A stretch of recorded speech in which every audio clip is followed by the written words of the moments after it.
Ayan guys. Yan. Yung pinamili namin ngayon. Puno to ng mga items. Yan, ng mga pagkain. Yung bin pa binili din namin. Sa Costco kami ngayon dito. May jacket pa. At ang binayaran namin ay $60. Parang ang hindi scam ang Costco this time ah.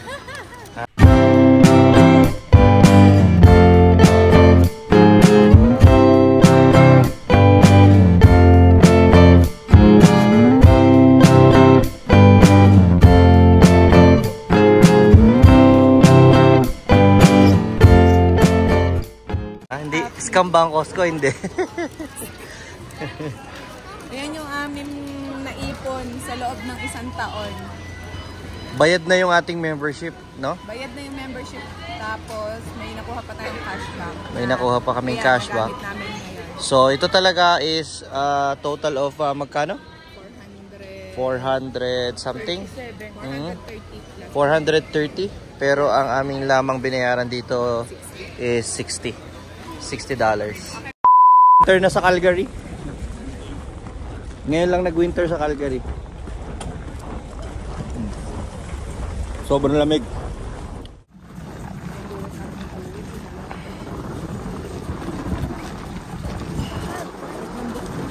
Sige lang. Saan nga ba? Ayun. Sa sunod na kanto. Sige, pwede ka na tumawid.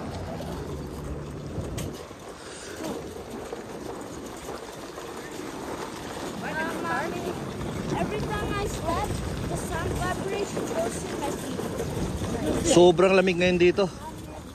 Ngayon lang nag-winter sa Calgary. Nakita yung mga nakaraang video, di ba? Dry na dry. Ngayon dito ayan na, oh. Lumakas ang bigla snow kanina. Kanina lang namang umaga, ano mi? Buti na nga lang, dry naman. Ang ginawa ko, binlower ko agad yung paligid ng bahay. Tsaka yung mga lakaran namin doon. Hindi na naapakan, tatanggal ko kagad, hindi na ako kailangan mag-shovel. Yung kasi mahirap pag naapakan na, hindi mo na matatanggal ng gamit ng blower. Kaya muna, pag-isipan muna namin paano ilalagay ito. Malalaki itong totes nito eh. Maliit na kotse dala namin. One eternity later. Yun. So, tingnan natin. I-haul natin ang ating mga binili sa Costco today. Kasama to. Bumili kami naisip namin bumili ito mga storage box kasi na to, yung mga totes na ganyan. Naka-sale. Bumili kami dalawa. Kasi malaking gamit niyan eh. Magandang gamit din yan. Kahit pag naglilipat, marami ring may ilagay dyan. So, okay din yan. So, sakto naman, yung mga pinamili namin, dyan na namin nilagay. Magkano yun? $10 ano? Yung ganyan totes. With lead. Oo. Yun. So, ano kasi guys, yung pag member ka ng Costco, so yun sa membership, Costco membership, inoferan kami na kumuha na credit card through CIBC. So that's part na membership. Partnership nila with CIBC. And, di ba kapag member ka at executive member ang kinuha mo, makakakuha ka ng reward. So, pumupuntos yung every grocery items na binibili mo sa kanila. So, 2% yon. And then, bukod doon, yung aming CIBC Costco credit card ay may points din. Meron siyang cashback na nakukuha every time na ginagamit mo yung credit card.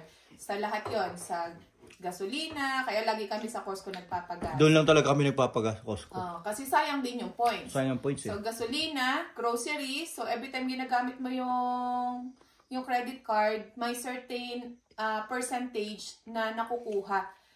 Pero pwede mo rin siyang gamitin outside Costco. Sa ibang merchants. Yeah, sa ibang merchants, especially restaurants, kasi 3% ang ibinibigay nilang cashback doon sa amount na na-spend mo sa restaurant. Pwede rin yata siya kahit halimbawa mga pang-book ng hotel, pang-book ng aeroplano, pang-book ng flight. Flights, no? Yeah. So, yun nga, kasi sila mama, pupunta sila soon dito at yung binili namin ng ticket is ginamit namin yung CIBC credit card. So, medyo malaki-laking points yung Nakapunto siya malaki nakuha namin noong 2024 earnings ng aming CIBC credit card. So bukod doon, yung aming Costco membership, nasagot na yung aming renewal. So wala kaming binayaran na renewal kasi Kano nga ba ang na-cover na renewal ng 130 yata. Yun yung yung Renewal fee. hindi, I mean yung dalawang klase yun, di ba? Oo, yung gold ba yun? executive. Executive. Oo, yun yung pumupuntos. At saka At saka yung yung gold, yung regular lang, ano? regular. Yung $65. $130 na yung renewal na executive. Mahal, pero worth it naman kasi nga halos nasasagot na rin noong iyong mga kinita, no? yung reward ba? Yung Sa reward. So yun nga. So ang malaki talaga namin na puntos is yung paggamit ng CIBC credit card, Costco credit card. So ngayon taong 2024, na-receive ko ngayon January kasi renewal namin annually na renewal ng aming card, marireceive din namin yung annual gift certificate galing doon sa bangko. So eto, ihuhol namin ngayon kung ano yung mga nabili namin gamit yung gift certificate. Although nagdagdag kami ng konti kasi nga once lang siya allowed na gamitin. So sayang naman kung hindi less masagad. than doon sa amount na yon ang na-purchase mo. So Wala na, hindi mo na kwenta. magagamit. Yeah, so much better na Sabi ko, mas okay pa lumagpas, di ba? lumagpas. So Hindi eto, magamit lahat. ito yung mga hinabol lang namin, pampasok ni Jeron. Sweater. Sweatshirt. Sweater. Yeah. Si Daddy, may sweater din. Tapos ako, pang working trabaho. pants. Tapos si Mama, binila namin ng kanyang fleece sweater. Hindi sana kami nga bibili niya mga yan. Oo, hindi namin dapat Kaya lang, bumili. hindi aabot yung amount di ba? Kasi magkano yun? 300. Nasa kulang 400 376, 50. Yung reward. Yung gift certificate. Oo. Kaya, ito, bumili kami noon para umabot. lagay ko dito lang. Kasi magagamit din yan, pati ni Mama pagdating. Ito naman is yung Yan yung, ultra soft fabric softener sheets. Ginagamit namin to pag nagda-dryer ng damit. It reduces static, helps prevent wrinkles, freshens, and Mabango, no? softens. Yeah. So, yun ang purpose. Kaya bumibili. Kasi dati, kada magda-dryer kami, laging para ako nakukuryente. Pag kung sa Pilipinas, magda-downy ka. Dito, pag dinadry yan. Bukod pa, no? May, Bukod pa. ang washer kasi, nandun na yung Fabcon at saka yung laundry. Ayan, kasi kapag iniinitan, Yung sobrang, yung dryer sobrang na. init kasi sa dryer. Tapos nagkakaroon ba yung static na, yung parang nakukuryente kapag So yan, ginagamit namin yan. Tapos ito, favorite ni Dading snack. Ito, bumili rin kami. Miss na daw yung mangga. Dried mango, Philippine brand. So far, masarap naman nga siya. Lasa nga siyang pico. Lasang piko. Na, Ito yung mga hindi natin laging binibili. Talaga sa Costco, ayan, itong mga ganito ang talagang laging nabibili. Yan. Ito may pang matagalan na kasi talaga eh. Ito, umaabot na ng mga halos 1 year. Oo. 1 Tagal na year na ginagamit. itong dalawa kasi marami naman to eh. 250 sheets ang isang box. So, 500 sheets to. Ilang beses ka lang naman maglaba. Isang beses lang kami sa isang linggo maglaba. Kasi iniipon nga namin yung labahin namin para tipid din sa sabon at sa tubig at kuryente na rin. Yan. Bago na kami. Sa Eto. Costco na kami nabili ng gulay. Ng lettuce. Every week, bumibili kami ng lettuce. Dati kasi ang binibili namin Yung is sa yung gawa na ba? Yung kit, may Caesar kit na, package na. Caesar kit, lahat na kompleto. Sa Pero Superstore. ngayon, mas nakita pala namin, mas makakamura kung ganito. Tsaka Tsaka mas mas fresh. Kasi ikaw yung magkakat, tapos meron lang kami Caesar salad. Mas maganda yung quality niya eh. Oo. Kaysa dun sa ano eh. Tapos, eto, all-time favorite ni Johan, croissant. Yan mga pambaon naman sa school yan. Mga lagi rin namin binibili sa amin yan. Sa Costco. Yung mga pambaon. Diyan mo nilagay. Tapos na. Eto, croissant. Masarap yung croissant ng Costco kasi mako-compare ko nung binili namin sa Superstore. Mas matigas. Ito, sobrang lambot niya. Tsaka pag ininit mo, may butter na siya, parang battery. Kaya, masarap. Masarap talaga siya. Tapos ito, pambaon din. Tonkotsu ramen. Matagal-tagal na rin kami hindi bumibili ng ng mga cup noodles. On sale lang naman din to. Kaya, yan. Nababaon-baon din eh. Pagka meron kang seaweed, sarap eh. Oo. So, ito din. Kaya regular din yung binibili regular, ron. yeah. Kalasa siya ng, hindi naman totally kalasa ng Yakult, pero pwede nang pamalit sa Pwede nang Yakult pamalit. talaga. 50 pieces ang laman nito. Dati, magkano lang 12 siya? lang yun. 11. Ngayon, magkano na? Nagmahal na. Dati 11 lang siya. So, dalawa agad binili namin. Nagmahal na. Yan. Dito mawawala. Orange, kasi pambaon nila.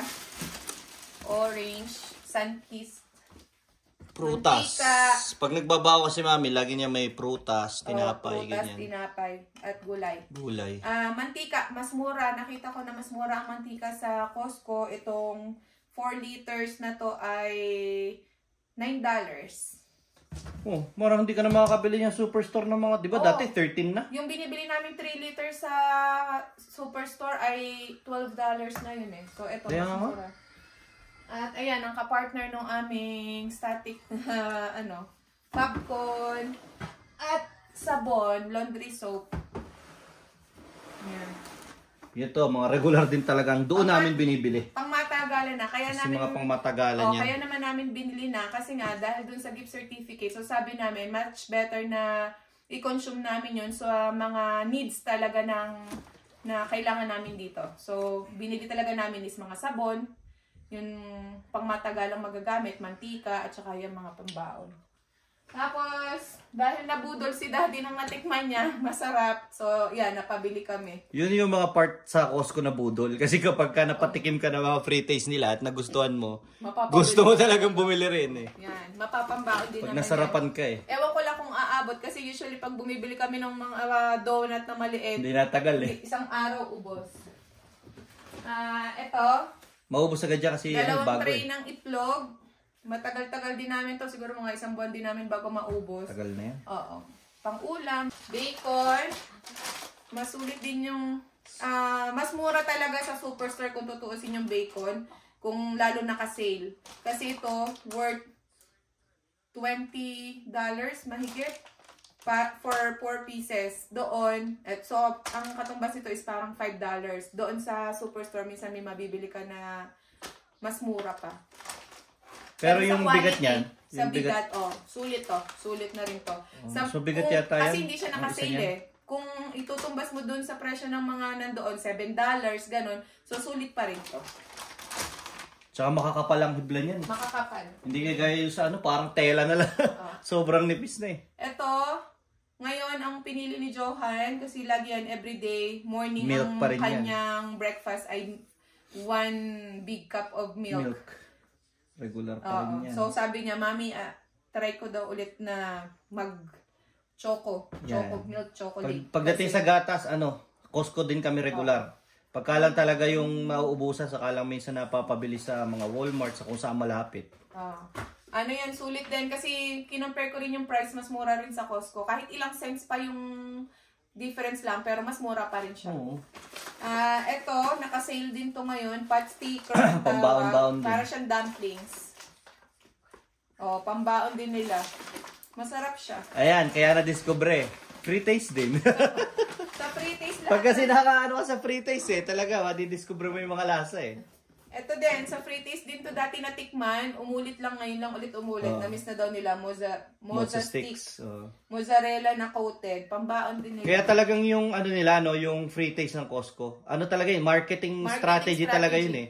Kasi talagang mostly ang customers, pag natikman nila yung produkto, mapapabili ka talaga. Kasi minsan ayaw mong bilihin kasi akala mo hindi on masarap. the other Ayaw hand, mo i-try. Kaya which okay is din. tama din naman. Tama Kasi talaga. nga, kung halimbawa ako, hindi naman ako Hindi mo mag-aaksaya mabili. na bibili ako ng isang malaking kahon ng something na pagkain na hindi mo alam kung anong lasa, di ba? Kaya nga. Although ang maganda pala sa Costco na isusuli. Balik. Kung halimbawa, hindi ka nasarapan, di ba? Meron kasi ako Pwede. dating nabili doon na yun nga, nakwento na rin naman namin yung dati na yung parang apple na cupcake, apple flavor. Tapos hindi namin hindi namin naubos, isang peraso lang kasi talagang hindi siya masarap. Oo. Hindi namin gusto. Tinanong ko lang kung pwede ibalik. Tinanggap naman, sabi, binalik din yung pera namin.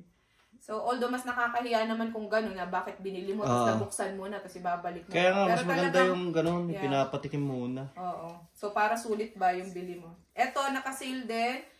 Parmesan cheese. Favorite namin ni Jeron, ni Johan na ilagay sa Caesar salad namin. Si daddy lang hindi gumagamit. Baho. Kasi bawal ka. At saka ang baho. Pero masarap. Baho talaga. Sulit na. Kasi yung aming binili dating maliit, halos kapresyo nitong nakasale ngayon. Oo, sa kanila, lakas nila sa ganyan. Ito yun. Oh, hindi ako nakakain yan, mabaho. Tsaka hindi ako pwede. Ito. Si lactose. Maliit lang yung dati. Same din ang tatak, ano? Oo. Kaya. Mas malaki. Ito nakasale, so kapresyo na. Halos same price lang. Kapraso na lang ang laman. Ubus na namin. Bumili rin ako ng blackberry. Blackberry. Pang ano lang. Pasalit na fruits. At bumili kami isang box ng golden apple. Bakit hindi na yung binibili yung mansanas ngayon, yung pula? Mas matamis to. Oh. Masarap siya, crispy, tapos malutong siya talaga eh. Tapos matamis talaga. Masarap yung lasa. Hindi mo naman kasi matikman. Minsan tikman mo, pagka nasa bahay ka lang. Masarap, masasabi mo. Sulit ang bili. Bumili rin kami ng chicken fillet. Breast without yung boneless na. Boneless breast. Yun lang halos lang sa karne yung binibili natin sa Costco, ano? Tsaka yung chicken wings. Oo, kasi nga, dumadayon na lang kami sa Northeast. Mas sa mura Lucky. kasi dun eh, sa Lucky. Doon kami talaga bumibili ng maraming karne. Ng baboy. Dati ng nag-Costco kami, kaso nung na-realize namin, nung na-compare namin doon, ako mas mura Malaking doon. tipid. Ang laki ng mura doon. Kasi sa Lucky, ang 100 plus mo, napakarami mo ng karneng nabili. Tapos full stock ka na. Isang buwan puno na rep mo nun. Oo. Ito, kano to? $30. Oh, isipin mo, $30, ang ganyan lang. $30, 2 kilo. Wala pang 2 kilo. $30. Hindi Hindi ganun ka worth it. hindi worth it ang Pero karne sa kasi, Costco. ano to eh, yung boneless na to eh, yung boneless breast, ginagamit namin sa salad-salad. Nakita kami ngayon sa Costco, merong mega sardines. Sulit. Kasi ito, pag binili mong per peraso, $1 mahigit. Ngayon, ang presyo nito, for 12 pieces, wala pang $10. So, favorite ni Daddy to. Lagi Siyempre. siyang may stocks nito. Ngayon, yung sardinas, nagkikrave ka na lang. Kumakain ka ng sardinas kasi nag-crave. At yun lang naman ang aming binili. Tsaka lalagyan. 2 beans. Matagal na namin gustong plano bilhin. Kaya lang, hinintay namin yun. Nag-sale nga ngayon. Kaya napabili kami. Kasi marami kaming anik-anik na kalat na ipapalsak dyan. Yan, ang aming mga pinamili. Lahat yan ay worth $432. Yun. Pero ang binayaran lang namin is out of nung nalas na yon sa gift certificate na nakuha namin is nasa $60. $60. Yun. Kaya, yun. Minsan ang Costco, minsan budol, pero minsan hindi din naman. Kagaya ba naman itong mga produkto nga na to, na kung bibili mo naman sa ibang store ay mas mahal, di ba? Oo. Talagang sulit ka. Sulit. Tsaka kahit ang lalaki nila, talaga namang mauubos mo to, kagaya ng mga mantika, kagaya ng mga to. Ang hindi sulit, kung bibili ka halimbawa, prutas, ilan lang kayo sa bahay, bumili ka ng isang ganito, hindi mo naman pwedeng bawasan yan. Tapos mabulok lang. Yun ang Sa amin kasi, sulit yan kahit ganyang karami. ito kasi, nauubos talaga namin to. Orange. Kasi ang mga bata malakas kumain ng ano. Lahat to, kumbaga yung mga consumable nito, mga pagkain na to, ito ubos talaga kahit itong mga gatas na to. Kaya marami din magaganda talagang deal sa Costco. Na pag kinumpara mo kasi talaga yung item sa ibang store, mas mura talaga. Although talaga pag pumunta ka doon, minsan sasabihin mo, ito lang bibilin ko. Kung hindi ka mag-i-stick at maging firm, talagang mabubudol ka. Paglabas mo yung 2 piraso, naging 10 na. Kaya yun. Tapos pag nag-compute ka, kunwari sa isip mo, hindi, ano lang to, $6 lang isang ganito. Bakit binayaran ko na sa 100 plus na? So, ganun talaga. Sa lahat ng yan, ang talagang klase ng binili na hindi nakaplano, ito. Ito, talaga. Hindi naman nakaplano. Yung mga naituro lang. Ito, hindi naman din namin. Ayan, hindi rin. Hindi rin kami lagi nabili ng ganyang prutas. Yan, yung mga damit. Yung hindi damit. Talaga namin planong bilhin yun. Yan lang, guys. Salamat sa pagsama sa pag-grocery. Bye!